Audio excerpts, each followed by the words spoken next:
آپ نے بڑا اچھا سوال پوچھا کہ تانیسی ادب اور نسائی ادب کا بنیادی فرق کیا ہے۔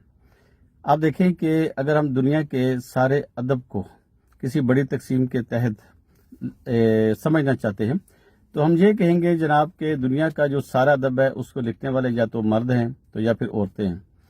تو یہ جو ہم بات کرتے ہیں کہ دنیا میں عورتیں بھی لکھنے والی ہیں، تو اس کے لیے جو ہم ٹرم استعمال کرتے ہیں وہ ہے نسائی ادب، یعنی کہ ایسا ادب جو عورتیں تخلیق کرتی ہیں، عورتیں لکھ رہی ہیں، عورتوں نے لکھا ہے اور عورتیں آگے جا کر لکھیں گی۔ یعنی کہ یہ ایک بڑی اصطلاح ہے اور یہ ایک بڑی تقسیم کے تحت ہم اس کو زیر بحث لے کر آتے ہیں۔ اس کے مقابلے میں جو تانیسی ادب ہے تو اس کا تعلق تانیسیت کی تحریک کے ساتھ ہے۔ وہ تحریک ہے جس کو ہم انگریزی میں فیمنزم کہتے ہیں، اور جب آپ اس کی تاریخ کو پڑھنے کی کوشش کرتے ہیں تو اس کی first view, second view, third view کے ساتھ آپ کا واسطہ پڑتا ہے۔ اس میں عورت کی جو صنفی حیثیت ہے وہ بھی زیر بحث آتی ہے۔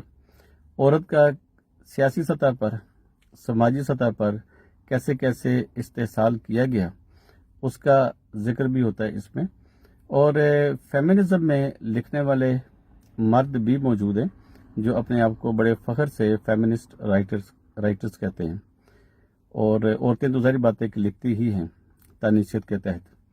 تو تانیسیت میں عورت کا استحصال جو ہے یہ وہ بنیادی پہلو ہے جس پر یہ ساری تحریک جو ہے تو یہ متحرک ہے۔ لیکن آپ دیکھیں کہ اس کے بین بین ایک اور اصطلاح بھی ہے، ٹرانس جینڈر لٹریچر۔ اب ظاہر بات ہے کہ دنیا میں عورت بھی ہیں، مرد بھی ہیں، ٹرانسجینڈرز بھی ہیں۔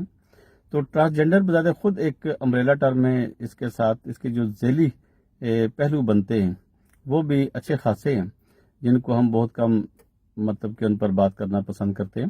لیکن ہمارے ذہنوں میں یہ بات ہونی چاہیے کہ ایک تیسرا لٹریچر بھی موجود ہے کہ جس میں اس کو لکھنے والے ٹرانسجینڈرز خود بھی ہیں اور وہ بھی ٹرانسجینڈر لٹریچر میں آ جاتے ہیں۔